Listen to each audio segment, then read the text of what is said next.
হজরত সাদ সালামি আল্লাহর নবীর একজন সাহাবী ছিলেন। তিনি অত্যন্তই গরিব সাহাবী ছিলেন। গায়ের রং ছিল খুবই কালো এবং মুখের মধ্যে ছিল বসন্তের দাগ। একদিন সাদ রাদিয়াল্লাহু তাআলা আনহু রাসূল পাক সাল্লাল্লাহু আলাইহি সাল্লামের দরবারে বসে কাঁদছিলেন। হুজুর সাল্লাল্লাহু আলাইহি ওয়াসাল্লাম তাকে কান্না করার কারণ জিজ্ঞাসা করলেন। জবাবে সাদ রাদিয়াল্লাহু তাআলা আনহু বলতে শুরু করলেন, ইয়া রাসূলুল্লাহ সাল্লাল্লাহু আলাইহি ওয়াসাল্লাম, আমি আপনার হাতে কালিমা পড়ে মুসলমান হয়েছি ৮ মাস হলো। এই ৮ মাস আমি মদিনার অলিতে গলিতে কত জায়গায় ঘুরলাম।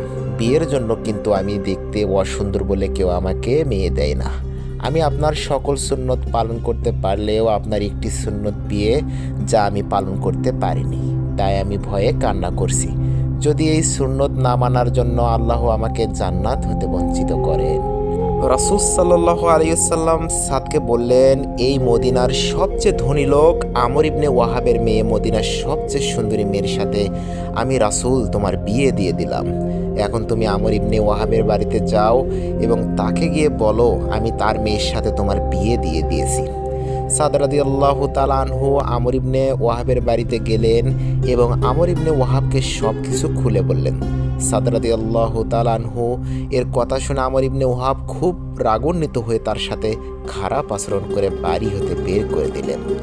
এদিকে আমর ইবনে ওয়াহাবের মেয়ে ঘরের ভেতর থেকে সব শুনতে পেলেন। যখন আমর ইবনে ওয়াহাব ঘরে ঢুকলেন, তার মেয়ে তাকে জিজ্ঞেস করলেন, বাবা, তোমাকে এত বড় সাহস কে দিল যে রাসূলের কথা অমান্য করলেন? আল্লাহর রাসূল সাল্লাল্লাহু আলাইহি ওয়াসাল্লাম আমার জন্য যে ছেলেকে পছন্দ করেছেন, আমিও তাকে স্বামী হিসেবে মেনে নিলাম। মেয়ের কথা শুনে আমর ইবনে ওয়াহাব দৌড়ে রাসূলের দরবারে গেলেন এবং রাসূলের কাছে মাফ চাইলেন। আমার দয়াল নবীজি তাকে মাফ করে দিলেন। আর সাদ রাদিয়াল্লাহু তাআলা আনহু এর বিয়ের জন্য ৬০০ দিরহাম মহরনা ধার্য করলেন এবং বললেন, এখন তুমি তোমার স্ত্রীর কাছে যাও। কিন্তু সাদ রাদিয়াল্লাহু তাআলা আনহু এত গরিব ছিলেন যে তার পক্ষে ৬০০ দিরহাম জোগাড় করা সম্ভবই ছিল না।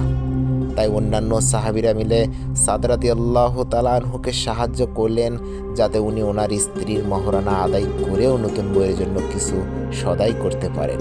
ওদিকে সাদ রাদিয়াল্লাহু তাআলা আনহু বাজারে চলে গেলেন কেনাকাটা করার জন্য। যখন নতুন বইয়ের জন্য কেনাকাটা করতে দোকানে ঢুকলেন, হঠাৎ শুনতে পেলেন মদিনার বাজারে কে যেন জিহাদের ডাক দিচ্ছে।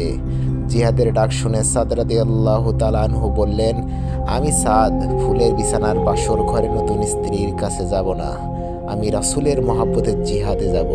তাই তিনি বিয়ের টাকা খরচ করে যুদ্ধের সরঞ্জাম ক্রয় করে জিহাদে চলে গেলেন। এদিকে যুদ্ধ শুরু হয়ে গেছে।